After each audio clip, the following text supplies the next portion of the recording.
Welcome to Smith Weekly Discussions, an occasional program for our readers and listeners of Smith Weekly Research. Please note this program is a private discussion and everything contained herein is for entertainment and educational purposes only. With that, we hope you're in a comfortable position, along with your favorite beverage, to enjoy the discussion. We remind our audience to examine the show notes attached to each of our shows to better understand how our program functions.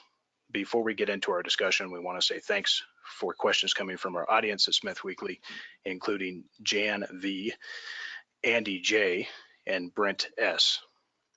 We've got Jordan Trimble joining us on the show today.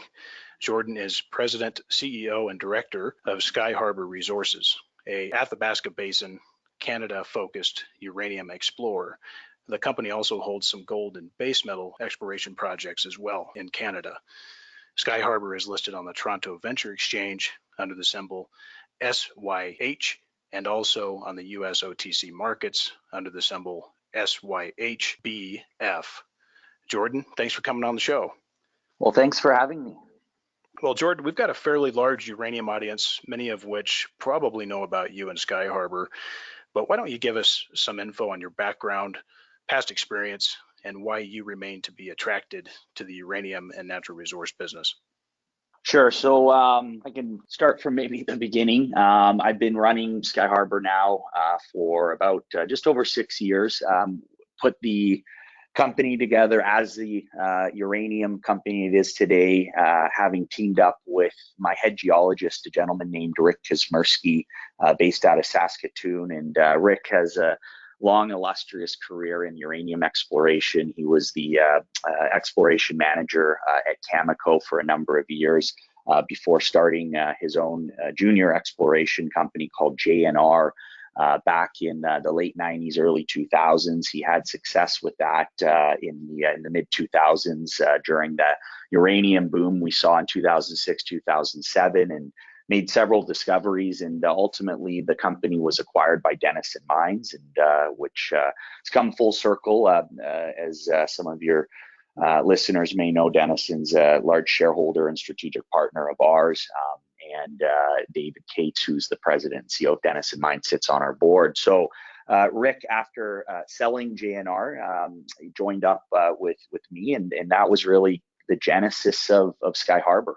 The vision at the time and continues to be, we want to be a preeminent uranium exploration and early stage development company. We initially set out acquiring projects in the basin around 2013 and 2014.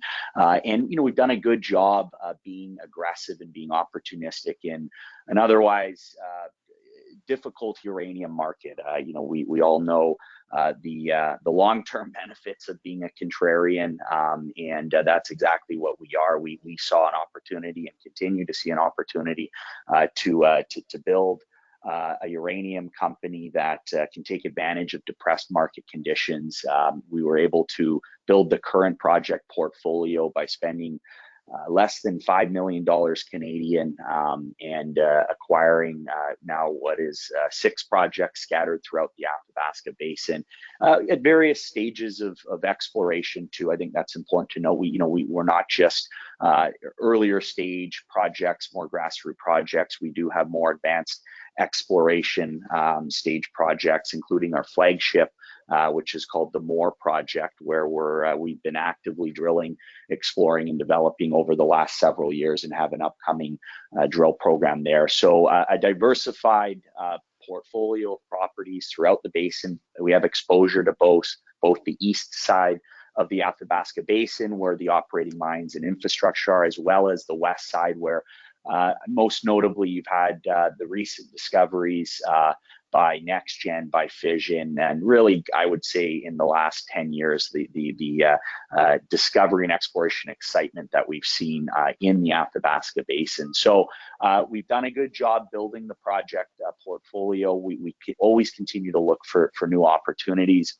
But over the last several years, our focus has really shifted to advancing these projects. And we have a dual-pronged strategy for that, one of which we, at our flagship project, Moore, We go in, raise capital, we drill, we advance the project, we look to make new high-grade uranium discoveries and look to expand what is known as the high-grade Maverick zone. So there's a high-grade zone there that was discovered. Actually, it was by my head geologist, Rick, and his team about 25 years ago.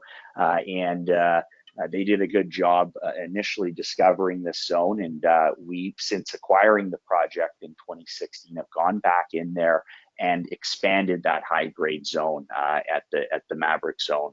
We've made new discoveries along strike, but what's exciting and what's interesting going forward for us is we're now starting to test the underlying basement rocks, and I'll talk a little bit more about that later on in the interview because I think that's an important part of our story right now. As I mentioned, the flagship project we're advancing, but then we on our other projects utilize what's called prospect generation. So we act as a prospect generator, meaning that we go out there, we acquire projects, we package them up, do a little bit of exploration, advance them to a point where a partner company, a strategic partner company can come in and acquire a majority stake in the project, fund the exploration going forward, and we benefit with a retained minority interest and having the other company fund the work and the development at that project. So we've consummated two deals thus far, one of which with France's largest uranium mining company called Uranium, previously known as Areva. Talk a little bit more about that later on in the interview. And another one with a company called Azincourt Energy. So both of these companies are advancing our Preston and East Preston projects, respectively, both of which have upcoming exploration programs that'll commence here shortly as well. So that's that's how the company started, how it came to be. Needless to say, outside of Rick and I, we have what I consider to be one of the top teams running an uranium exploration company. I'd be happy to chat a bit more about our board, our management team, our technical team. We have focused expertise in the Athabasca Basin, going out making high-grade uranium discoveries. Rick and our team in Saskatoon lead the charge there, and then we have capital markets experience with my team here in Vancouver, where we're headquartered. Before I was running Skyharbour, I've worked in the mining industry my whole career. I do come from more of a finance background, having studied that in school and having got my CFA charter, currently sitting on the board of the local Vancouver Society. But prior to Skyharbour, I was doing corporate development for a gold company called Bayfield Ventures, and that's really where I cut my teeth. The chairman of Skyharbour, Jim Pettit, ran the company, and I started working with him back in 2010. And we had success with a discovery, high-grade gold discovery we made in Ontario, so I got to see the whole process from going out there, raising capital, acquiring projects, raising capital, and then having success with the exploration, and ultimately selling the company. It was acquired by New Gold, and that's when, around the time that I started Skyharbour. So I've worked in this industry for many years, and worked with some great people, and that's a big part of the success of any one of these companies in the junior mining and resource space. It's important to have a team around you that can execute on the business plan and model, and that's what we have here at Skyharbour. Well, I appreciate the overview on it, and I want to chat a little bit more details in a moment, Jordan. Now, thoughts on the status of the uranium market for 2020? What needs to happen in your view to get this market moving higher in a sustained fashion? Well, yeah, it's been as I pointed out, it has been a difficult market. We have seen depressed prices and market conditions for the better part of the last 7 or 8 years, post Fukushima in particular, where we saw obviously that the price of the commodity decreased from about $70 a pound down to hit a low in late 2016 of just under $18 a pound. Now, I think it's important to note that, where are we in this uranium cycle? I think it's important to note, I truly believe we are at the beginning and early innings of a recovery. We've seen the price rebound from the high teens to the mid 20s. We've seen it over the last several years fluctuate between, call it $22, $23 a pound, and it's almost cracked through $30 a pound. We got up there in 2018, and so where are we at in the cycle? Early days of the recovery, not so dissimilar to where we were in the early 2000s, early to mid 2000s. We all know what happened between 2006, 2007, and any investor in the uranium sector between the years of, call it 2004 and 2007, did incredibly well. One of our strategic advisors is a gentleman named Paul Matizik, who had a company that he built in 2004 and ended up selling in 2007. And it was a uranium company called Energy Metals, which he sold to Uranium One, and he had a major win there. It was sold right at the top of the market, and it just shows you the kind of value creation that's possible when you do get a booming uranium market. So again, like I said, I do think we're in the early days of this upcoming uranium bull market. We've started to see the recovery. There's a lot of moving parts in this market, and I think that's important to note. It's not the most transparent market. It can be opaque. You got to remember the supply-demand fundamentals for this market are very unique. It's a very political commodity, needless to say. But we do know, if you just kind of generalize and look at it from a very high level, the demand side is driven almost entirely by reactor builds and reactors that are currently operating. And so if we look at what's happened over the last, in particular, 6 years, I think it's worth noting that we've seen a significant number of new reactors come online, just under 50 reactors, and these are reactors that are larger. They're obviously modern designs. They're safer, but they also generate a lot more electricity, typically speaking. So they consume more uranium, and that's important to note that the reactors coming online going forward, a good chunk of them are these Gen 3 reactors, larger reactors, in particular.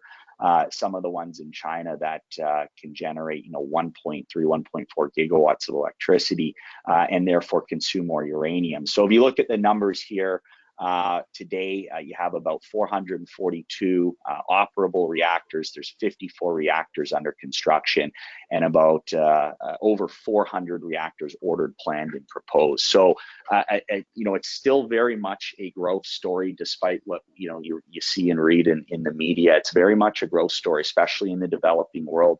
You look at China and you look at India. These are the countries, amongst others, that are leading the charge when it comes to new nuclear capacity coming online.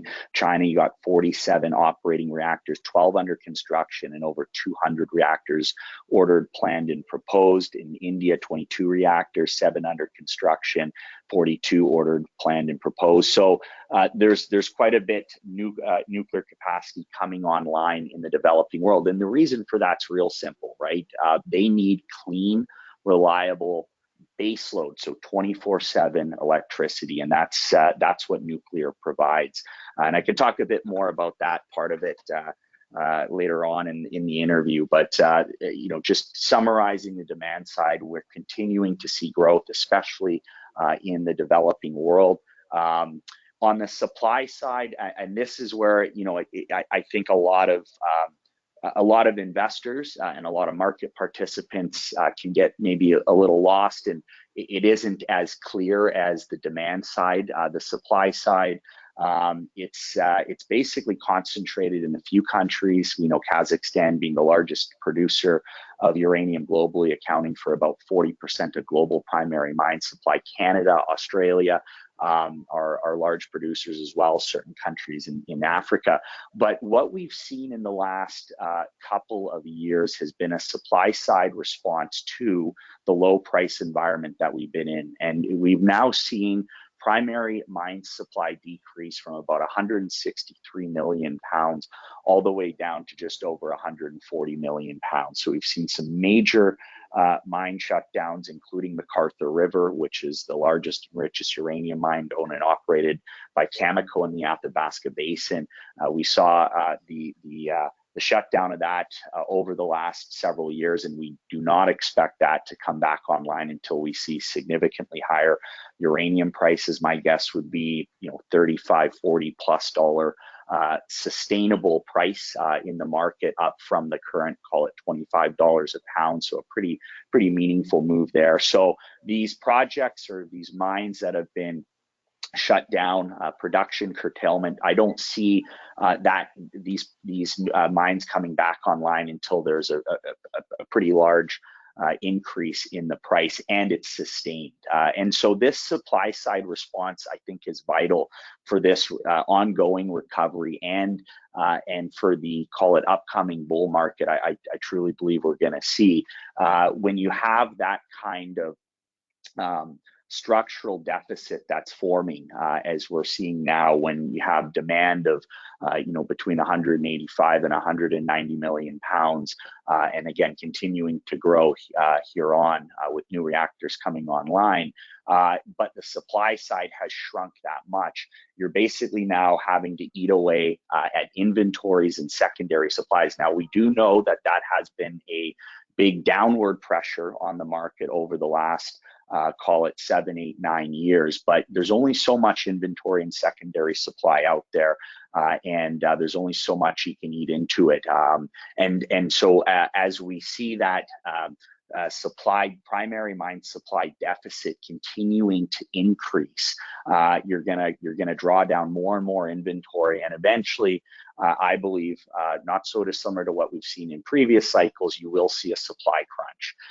And it's this sector, this commodity, it's a little bit different than other metals. It's building and permitting a uranium mine. Financing a uranium mine is a little bit different than bringing mining a different metal online. And a good example here on the potential supply that can come online, but the difficulty with bringing that supply online, and potentially the long time line to that supply coming on. If you take the top 9 or 10 development projects and companies, and you look at the deposits that they're looking to develop, well, these projects or these deposits are in companies that have a combined market capitalization of about $1 billion. Yet their combined development capital expenditures is just under $5 billion. So what's that telling you? That's telling you that right now, in the current market conditions, it's going to be pretty difficult to finance the development of these projects, to bring new supply on to meet current and growing demand for this commodity. And unless you see the price of the commodity move, and you see the valuations of these companies increase, again, like I said, it's going to be pretty difficult to bring these new projects on in a short period of time, get them financed, and that's assuming that the permitting and everything else goes off according to plan. So, getting back to, just broadly with the uranium market, we talk about the demand side, we talk about the supply side. I think the underlying supply-demand fundamentals for this metal, for this commodity, are some of the most compelling out there right now. Again, though, it still very much is a bit of a contrarian investment right now, because we haven't seen the market really move. We've had a couple times here and there over the last few years where it looks like the prices wanted to break out, and it's certainly the long-term trend, or the trend right now is, I think, moving in the right direction. However, we're still waiting for that big breakout. And I think that as far as price goes, I think seeing the spot price, seeing the metal price break through $30 a pound, and with some momentum, and sustain that, will, I think, bring in a lot more money. I think that could very well be one of the key catalysts, is just seeing, from a technical standpoint, seeing that price breakout. There's a lot of money on the sidelines that knows that there's good value in this space, that at some point there's going to be a lot of money made in this sector. as much like we saw in the mid 2000s, 2006, 2007, as well as in 2011. But they're waiting to see the price move first. They want to jump in once they know there's a real breakout and that the trend is moving up with some velocity. Appreciate the overview on that stuff, Jordan. I think that you made some key points. Do you see that the term contract market will be the place that this is going to start to move? Or do you see that the spot price will slowly move up on low volume? Or do you see that really the breaking point for this market is going to be the long-term contracting? And when do you see long-term contracting coming into this market in a significant manner? I'm not talking small quantities. Yeah, no, look, that's a great question. My view on it is I think we will likely see the spot price move up first. I think what's happening right now in the industry is you have a bit of a stalemate between the producers, the suppliers, and the fuel buyers, right? Utility fuel buyers. So you've had a lack of contracting, as we know. It's been a relatively dormant market for the last several years, for the last little while. And there's a handful of reasons for that. But, one of the reasons, no question, is the producers of uranium are unwilling to enter into long contracts at the current low prices. That goes without saying. And, the simple economics are, at $25 a pound, very few producers can make any money. When you have, for example, McArthur River, which is, one of the lowest cost, best mines out there, highest margin mines out there, shutting down production because it can't make money, and it's more profitable for Cameco to simply buy it in the spot market right now and then sell it into their long-term contracts. That's a pretty telling sign, right? So we are in a market that is where the price of the commodity needs to be trading higher for most production out there to be profitable currently. But I think almost as importantly, to incentivize any real new meaningful production to come online. So I think what will happen is I think you'll see, given the low spot price, I think you'll see buyers come into the spot market, at least in the short term. Now, it's important to note that the spot market is a relatively illiquid market. If you look at the volumes historically, you're only usually seeing about 20, maybe 25% at most traded on the spot market. The rest of the material traded in these long-term contracts. We have seen years more recently where the spot volumes have picked up quite a bit. In 2018 in particular, we saw almost 90 million pounds transacted on the spot market, which is good to see. It means it's cleaned up quite a bit. And what we're also now seeing is mobile inventory that's readily available for sale decrease in the spot market, with some estimates of there being less than 30 million pounds of mobile inventory. And so you're seeing that market tighten up. And so again, as long as the prices are low in the spot market, I think you'll see buyers maybe step into the spot market to test that first. But as soon as the spot market really moves, and as soon as the spot price starts trading much higher, then I think you'll see a flurry of contracts that are signed, and the simple reason being that the negotiating leverage that a fuel buyer has using the current spot price or the current term price decreases as you see that price increase, right? And so I think you will see more contracts being signed because the fuel buyers will see there's a higher price that they can, that they can then justify the contract, the higher price contract at. And so that's my view. Now, we have seen some contracts signed. We did see, for example, last year, Cameco earlier in the year signed a contract. Now the price was not disclosed, but there's good reason to believe that the price was at a much higher price than the current spot price or contract price was, and that could be the case too. You may see intermittent contracting where deals, the stalemate, there is no stalemate. They're able to get a deal done. The utility really needs the material. They need a lot of it. That's one big thing to note. Several utilities stepping into the market and in the spot market and having to buy 2, 3, 4 years worth of supply. I mean, that will drive a significantly higher spot price. And they understand that it's a relatively illiquid market. They understand that it's not that they'll have to eventually contract and go back to the contract market to shore up long-term secure supply of most of their requirements, right? Versus a short-term fix of stepping into the spot market. But I think just getting back to what investors are looking at. We hear this time in, time out that investors should be paying attention to the contract price, to the price that most of this material, most of uranium is actually bought and sold at. However, we look, investors want to see on a daily basis. They want to see the price of the metal, and that's what the spot price is. So I think it is important that we do see that spot price move. And hopefully move relatively quickly. I think that's what will really spark at least more investor interest and bring this money that knows this sector, knows that there's an opportunity.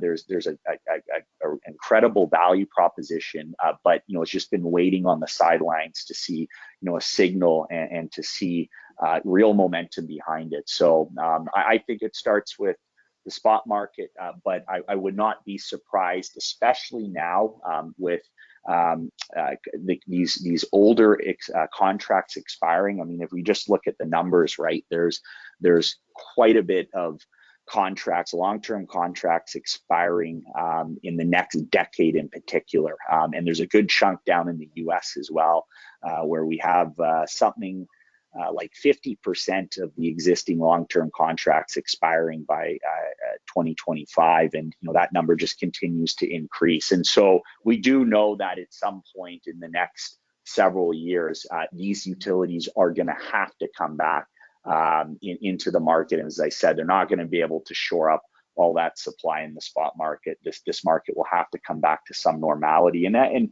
just a quick note on that, if you look at just even what we saw at the end of 2019, we started to see utility procurement increasing and actually increasing quite a bit, where we were, start approaching the pre-Fukushima level. So we're seeing utility interest in the market. Again, I think there's still a bit of this stalemate with pricing and terms, but that can change quickly with the spot price increasing. Do you see 2019 with UF6 and separative work unit pricing increasing? What does that tell you? Yeah, so that there's been a lot of talk of that recently, where we're seeing these fuel cycle products, the enrichment and conversion prices increasing, and I think that's what that's showing, is that the market's tightening up, the fuel cycle's tightening up, and as a result of that, we're seeing the prices increase. We have yet to see that happen at the front end with yellowcake, with uranium, but I think it's a good, possibly leading indicator. I think given that those parts of the fuel cycle are tightening up and prices are increasing, I think that could spill over into uranium and into the U3O8 price increasing as well. Jordan, you've probably looked at various jurisdictions for uranium. Why do you like the Athabasca Basin, and also what drawbacks does the basin have?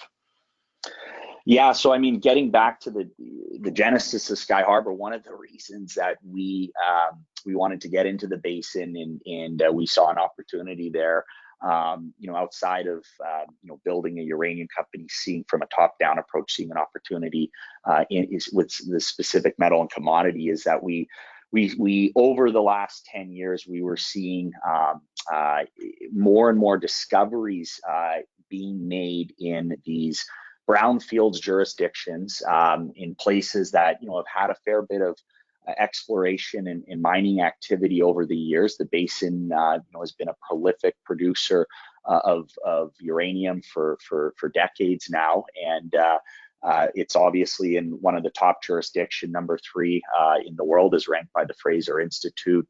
It's one of the best places to work specifically in Canada. Even I've worked on with companies and projects in all parts of the country, and I can safely say that northern Saskatchewan is one of the best, if not the best. And so you can check off all those boxes. But what really was intriguing to us was that there were new discoveries being made with some new techniques, some new exploration methodologies, and that's what really drove us to start putting together the portfolio of projects that we have. If you look at what Fission was able to do at Trimble, which has now become one of the largest, highest grade undeveloped uranium deposits in the world, and then shortly thereafter, NextGen at Arrow, similar kind of discovery, even larger, and again, an absolute spectacular discovery. But collectively, you've had in a very short period of time, two major discoveries made in the Athabasca Basin, creating massive amounts of wealth for their shareholders, and it was done really using a new look at the geology, a new look at the exploration. And I talked earlier about what we're looking to do at our flagship project at Moore, with the upcoming drilling and some of the work that we've done recently. Well, what's happened in the last 10 years, there's been a bit of a shift in how we look for these deposits and the rock that they're found in. And so the big one with these recent notable discoveries and several others that have been made in the last 10 or 15 years, you take Denison's Griffin deposit, for example, they're basement hosted. So they've gone and they've looked underneath the sandstone, the Athabasca sandstone cover. You hear about the unconformity. I won't get into too much geological lingo, but the unconformity is the contact between the sandstone and the underlying basement rock. And a lot of the historical exploration and drilling has been focused almost entirely in the sandstone or at the unconformity, with a lot less exploration being carried out into the basement rock. So companies in the last 10, 12 years have decided, maybe we should take a look a little bit deeper. After all, the feeder zones, the source rock for these high grade unconformity or sandstone hosted deposits, it's come up from the basement rock. So they started looking a little bit deeper into the basement rocks, and lo and behold, you've had some of the best, highest grade discoveries made. You've had serious wealth generation as a result of that for the investors early on in these discovery stories. And I think part and parcel with just that shift, now looking into the basement rocks, we now have more tools at our disposal. So whether it's better geophysics, whether it's just more data on these projects, the geochemical analysis that you can do with the rocks, you get a much better idea of where you want to be drilling, where you want to be looking, and then specifically how you go and find these deposits. NextGen's used directional drilling quite effectively. Fission used these radon surveys to hone in on additional discoveries. So these are just examples of new techniques that are being employed to properly vector in on these discoveries. And I like to use the term return on drilling, right? So you go out and you spend money, you're looking to find and delineate new high-grade deposits. Well, what's the cost of doing that? If you look back when the first large discoveries were being made, in particular, you look at Cameco and MacArthur River and Cigar Lake. Well, these were deposits, albeit mega deposits and worth many, many billions of dollars. But it took them hundreds of drill holes down to 500-600 meters to find these, right? And that's a very expensive endeavor. It's you've got to raise a lot of capital. It's not something that a junior company can do. But then you fast forward and you look at companies more recently, junior companies, small cap companies that have been able to make these discoveries at a fraction of the cost, using some new techniques and some new ways of looking at the rocks and the geology. And then that's exactly what we're doing here at our project base, and specifically at our flagship Moore Lake, where the recent drilling and the drilling that's upcoming, we have a 2,500 meter program that's starting up shortly. It's very specifically focusing in on basement hosted targets. We've flown these new drone surveys that have allowed us more accurate targeting in these basement rocks, looking for very specific structures, cross-cutting structures and features. We weren't able to do that 10 years ago. And so these new techniques and methodologies have allowed us to lower our cost, our discovery costs, and increase our return on drilling as we look to delineate pounds in the ground at our project base. Well, let's talk a little more details on Skyharbour. Can you first cover the capital structure for us, Jordan, and what key backers are on the share roster at this point? Yeah, so the capital structure is pretty straightforward. There's 75.4 million shares issued and outstanding. We traded about a $12.5 million market cap. I'd say just a note on the market right now. It was 2019. Unfortunately, we saw a pullback across the sector. A lot of that was driven by the uncertainty around the Section 232 down in the U.S., where there was a non-decision. There was essentially a decision not to impose any quotas or trade restrictions. It was a bit of a head scratcher because in theory, it's actually a positive decision for non-U.S. companies in that it won't be bringing on subsidized pounds in the U.S. To the tune of call it upwards of 10 to 12 million pounds of production annually. So we won't be seeing that supply come online as a result of the decision. But what did happen as a result of this 232 is a lot of money that had come into the sector, that had bid these companies up in 2018 and early 2019, effectively exited. And it was event-driven money, some of it institutional money that, was playing the trade. And needless to say, when the decision came out and it was unexpected, we've seen an unwinding of those positions. So, it's unfortunate, but that being said, it's created a pretty incredible value proposition. I personally bought a lot of stock recently in the market, and we've recently raised some money that finances our upcoming drill programs and exploration programs. And I will note on that, we did have the majority of the financing placed with institutional investors and family offices. So there is an institutional interest, especially funds that really understand the underlying fundamentals of this sector and see the opportunity. Some of the other notable and strategic shareholders, obviously management and insiders, myself included, we own a large portion. We have a lot of skin in the game. As I mentioned earlier, Denison Mines is our largest strategic shareholder. And we have that partnership with them. President and CEO Dave Cates is on our board, an important part of our story. KCR Fund, OTP Fund Management, which is out of Hungary. It's Hungary's largest bank. Sachem Cove out of New York.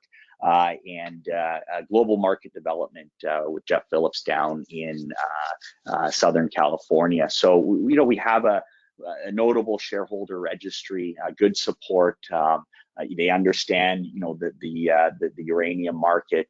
They also understand, really our value proposition and upcoming catalysts. And I think that that's an important point to highlight is, outside of having exposure to the commodity, and there's very few ways of playing the uranium market. There's not many companies left. There's not a bunch of ETFs. You can't buy physical uranium. So, you're left with, a handful of mining companies is really the only way to properly play the space.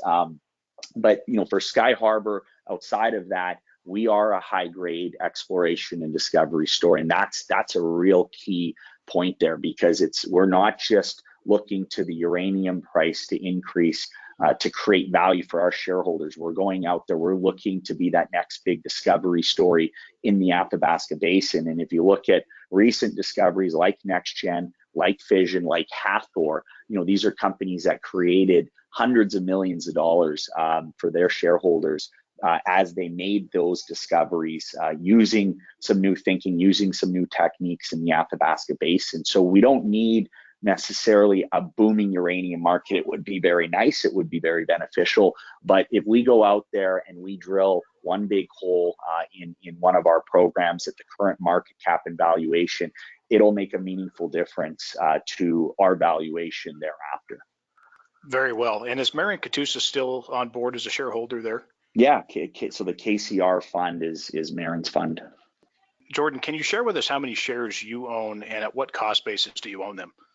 Yeah, so I mean, you can check on CDI with my recent purchases and my total shareholdings, and I'm up to about 1.3 million shares. You can see that I've been purchasing quite a bit in the market recently, and in the recent financing.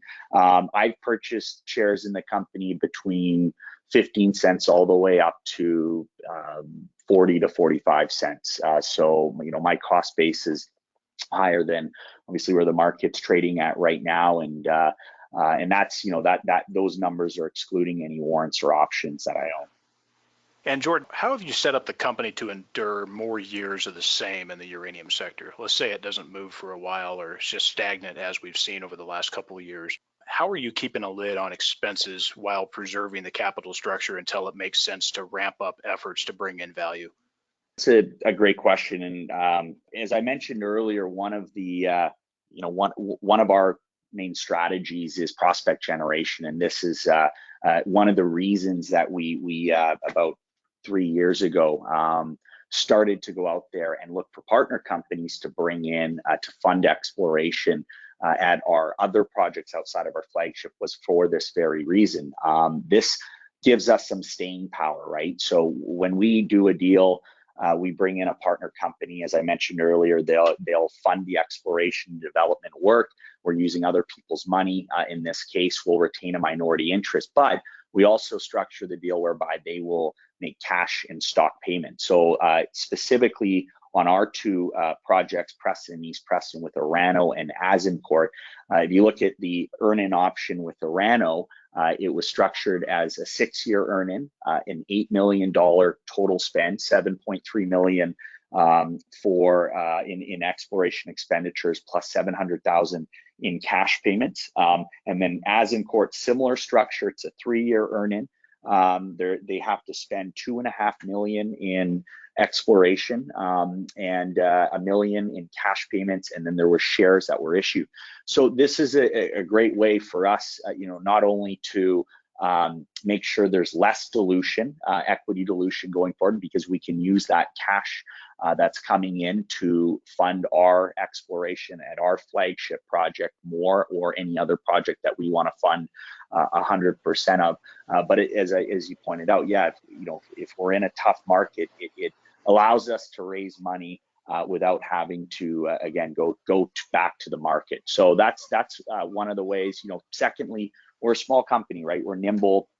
We run relatively low overhead, and we're flexible. If we see the market, the uranium market really ramping up, we can be there. We can be opportunistic, and whether it's more marketing, whether it's more acquisitions to benefit in that rising market, and or if we've seen years where it's been real tough, and we've been able to rein in the costs and make sure that that there's not more dilution, and that we're able to weather the storm and get through it. So that's an important point too. Yeah, we've seen what it can be like in a bear market where you've had discoveries where stocks have ran and then they've come down substantially. We've seen that both in fission and next gen. Moving on, what are the primary focuses for Skyharbour in 2020, Jordan, to advance the assets forward? When might you guys be looking at resource estimates for what you guys have delineated? And then also, can you speak to what the JV partner projects will be doing in 2020? Yeah, so I'll start with specifically our flagship more. We had a news release out recently that outlined an upcoming 2,500 meter drill program. I've talked about the focus of that drill program being in these basement rocks, having now carried out modern geophysics, which, like I said, have given us what I would say are the best targets we've had in the basement rocks on this project. I think another specific thing to point out with this upcoming drill program is in our last drill program in 2019, one of our last drill holes intersected the best, highest grade zone of basement hosted mineralization we've seen yet to date on the project, at 2.5% zone over 2.3 meters, and again in the basement rock. So we didn't get a chance to follow that up. We will with this upcoming drill program. That's we with the geophysics that we carried out, it appears that there's the potential down plunge at depth, and we're excited to go and test that potential. Outside of that specific target, we are testing other zones on that Maverick corridor. So it's a 4 kilometer long fertile conductive corridor. We know there's high grade mineralization at the Maverick zone, Maverick East zone, as well as other zones. But we've only systematically drill tested and historically, previous operators have only systematically drill tested about 2 kilometers. So there's still room to move along strike, in particular up to the northeast, which is what we're going to be doing with a few drill holes in this upcoming drill program. And then also, as I've been talking about, there, it's pretty much wide open in the basement rocks along that 4 kilometer long corridor. And so there's still a lot of room to move. As far as a resource estimate goes, we still think there's a lot more to be found at the Maverick zone and corridor and elsewhere on the project. So we're going to complete this drill program. We're going to see what the results are, and we'll make the decision at that point whether we want to proceed with a resource estimate in the near term, or if we would prefer to go back and continue drilling. Again, I think there's more pounds that we can discover here in the near term with the upcoming drill program. So that's the flagship. Now moving over to the partner companies, Orano and Azincourt. Both companies have upcoming exploration programs. Azincourt's just announced they're mobilizing to commence a 2,500 meter drill program at our East Preston project. And this is exciting. This is really their kind of first major kick at the can with drilling on this project. They carried out a small program last year, but this is a crucial program for collectively us at the project. It's going to test the best targets, and any success they have obviously will be beneficial for both companies. So that'll commence shortly. And then Orano is planning a large geophysical and field program commencing shortly as well, which will lead into a drill program later this year. So collectively, between all the companies, you have about 5,000 meters of planned drilling coming up. You have a significant amount of dollars being spent, but the bulk of that funded by partner companies. So all in all, quite a bit of news flow coming up. I think the timing with the uranium market is perfect. I think that we will see a continued recovery this year. A number of key catalysts. I know we talked about this earlier, but just a couple of other things that I think in 2020 will be important to look out for. We've seen these recent climate protests and how they've escalated. While we're seeing more and more sentiment improving for nuclear as a result of these climate protests, and I think that in 2020 that can be a big theme for nuclear. Secondly, if you look at what's happening right now in the Middle East, the Iranian nuclear deal looks like it's unraveling, and that could cause a tightening of the market. There's sanction waivers that allow companies in Europe, China, and Russia to have allowed these companies to deal both with the Iranians and also with the Americans. I think that could come to an end, and that could cause a tightening of the market, which could potentially be positive for the uranium price going forward. Another big one too, and I talked a little bit about it earlier, but just to recap, Cameco buying in the spot market again because they've shut down production at McArthur River. They have to buy 18 to 20 million pounds of uranium a year. They have to source that from somewhere. Now, it may not all come from the spot market, but as we've seen, a good chunk of it has been coming from the spot market, and that will be supportive of spot prices going forward. And that could be a big driver this year for the spot price. Certainly a lot of catalysts have come and gone, and there's certainly more coming down the pipeline. With Cameco, it'll be interesting to see if they actually reach those targets this year. I know last year they said they were going to do something. They didn't do a lot. And of course, there wasn't a lot available from what we could see. But it'll be interesting to see this year if they make some moves in a more, I guess, higher volume fashion. Jordan, what is the end goal with Skyharbour? Is it to advance a discovery towards a buyout, or is the company looking to go further than that and become an operating business by taking something from drill hole to a mine, advance, develop, commission, and actually produce yellow cake? Yeah, no, our objective and end goal, much like we did at Bayfield, is to advance project or projects with partners through discovery, delineate a resource, de-risk the project as much as possible, and then ultimately look to sell to a larger company or outfit. And that's really what our team is designed to do. That's kind of, that's what we from day one set out to do. And so we'd like to obviously do that in a better uranium market. Again, I think timing is good given where we're at with our projects, but ultimately it is to sell the company. Certainly, and it's good that you recognize the timing component of it. It is very important. If you can try to catch it somewhere close, it's hard to get it exact, but if you can get it close, I think that's a good point, and you guys are set up, positioned well for that. What is your view on the various uranium jurisdictions outside of Athabasca Basin? And if you were an investor, Jordan, into other companies or into other jurisdictions, how would you position in this uranium sector to best take advantage of it? Would you look to diversify jurisdictions? Would you own producers, developers, explorers, physicals? How would you set it up? Yeah, it's a good question. As I mentioned earlier, there's not a lot out there. It's not like there's hundreds of companies to pick from and ways to play the space. We have more recently seen some new funds that have popped up, like Yellow Cake. We've seen royalty companies pop up as well. So there are a couple more options out there, but when you look at it, really there's very few companies. When you look at the total combined market capitalization of the publicly traded uranium companies, it's less than $12 billion, and so that's an interesting landscape in that one, it shows you how I'd say undervalued the sector is. I mean, when you look at it from the perspective of 11% of electricity generation globally is nuclear, significant amount of look at France, for example, is over 70%.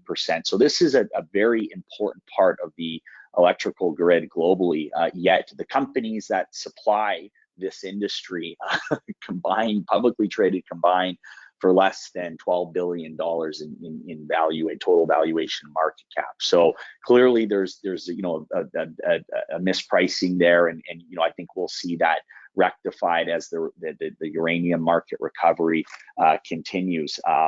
But I would say when you're looking for companies, look, it's always good to be diversified, like in anything. And when I say diversified in the uranium sector, I think it would be looking at market cap, so small, mid, large cap. Again, there's very few companies to choose from. If you look at the large cap space, you have Cameco.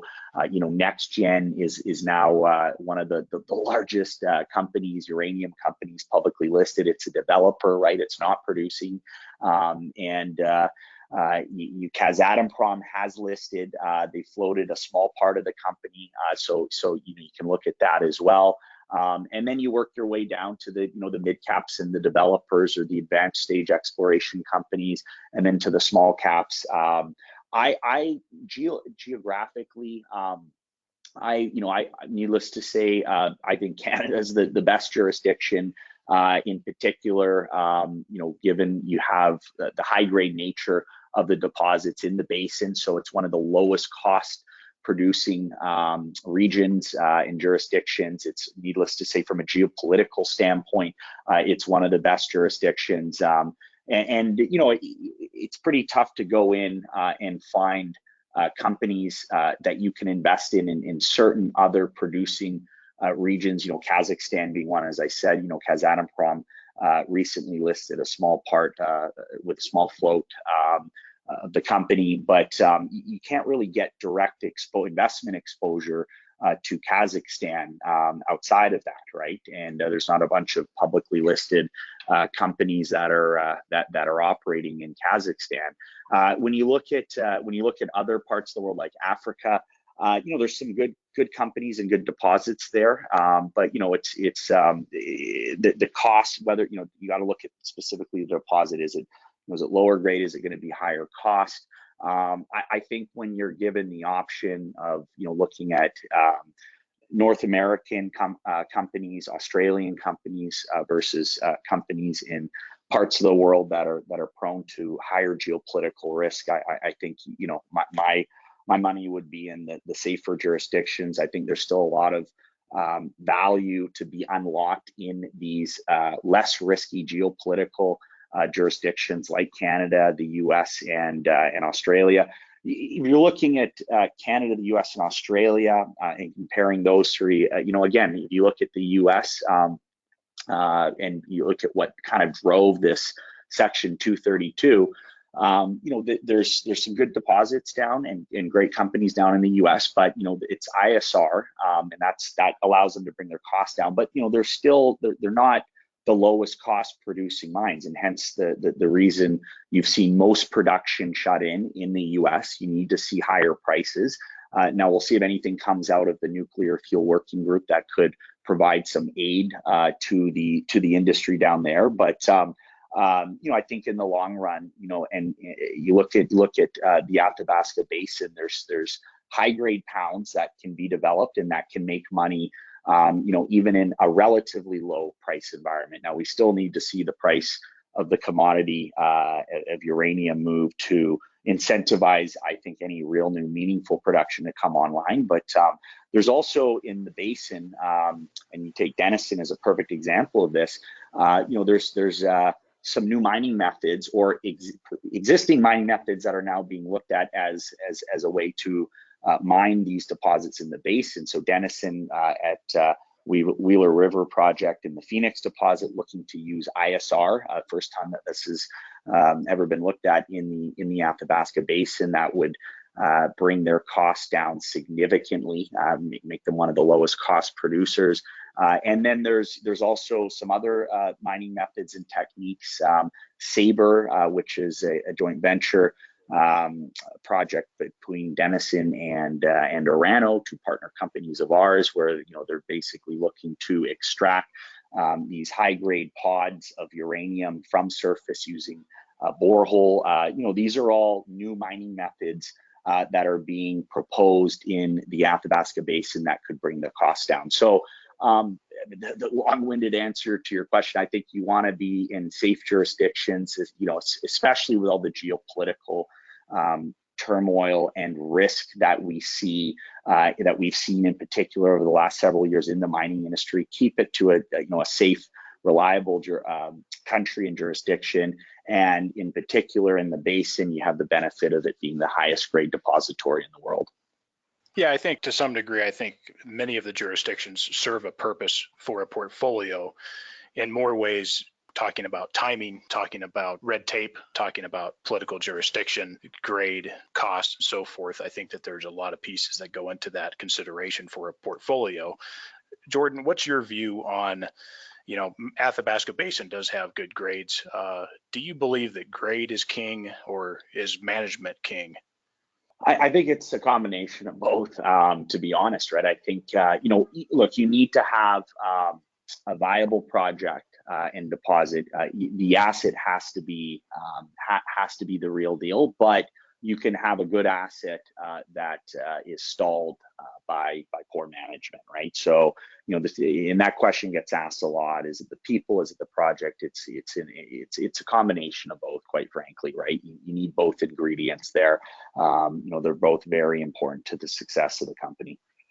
Certainly, yeah. I'm of the view that management is king, and maybe grade would be queen. But outside of Skyharbour, is there any key sector people that you pay attention to? And are there any companies or organizations, listed or not listed, that you like within the sector that you also pay attention to? I spend a lot of my time obviously focused on, the uranium sector, and there's some within our shareholder base. You look at, Marin, Jeff Phillips. You look at, Doug Casey, who's done well in the space. Rick Rule, who's done well in the space. These are notable resource investors that have talked about the merits of investing in uranium, have talked about the money that was made in the previous cycle, and that's I think that's it's always good to rehash that, because there were spectacular gains in that last bull market, and even in 2010, 2011, when we saw the price of the commodity moving up with the broader metals market. We saw some pretty compelling wealth and value creation from the uranium companies up until Fukushima, right? Which was an unfortunate incident, and it's created the market conditions that we're in now. It's created, quite honestly, it's created the opportunity to build a company like we've been doing at Skyharbour, and like others have been doing, where you're able to be opportunistic in a tough market, and lay the foundation going into the next bull market. So those are notables, I'd say, that are worth listening to. And when we look across the uranium sector, Amir Adnani and Scott Melby at UEC and URC, they're a wealth of knowledge, and obviously have built several companies and had success. Paul Matizik, as I mentioned, with Energy Metals, having sold that for $1.8 billion. And then outside of the uranium sector, you go to these conferences and you listen to podcasts, and you read up on the well-known mine finders and financiers in the sector, and the notables being the Lucas Lundins, and Denison is a Lundin company, Ross Beatty, Frank Giustra, they've all been at some point in their career invested or involved in this sector, and so it's a niche market. It's a small market relative to other metals, some other metals, but it's one that offers investors, because of the hyper cyclical nature of it, some of the most spectacular return potential when the market heats up. Certainly. And yeah, Ross Beatty needs a little bit more convincing yet on uranium, Jordan. He's not quite there yet, but hopefully someone will be able to convince him that we're in a fantastic setup going forward. And then Fukushima, Fukushima and the high price environment that occurred prior to Fukushima, I think were the perfect recipe for what we have today. Let's wrap up here. Potential investors who are on the sidelines with Skyharbour, what would you say to them at this stage and at current price levels? Why should they look at Skyharbour now?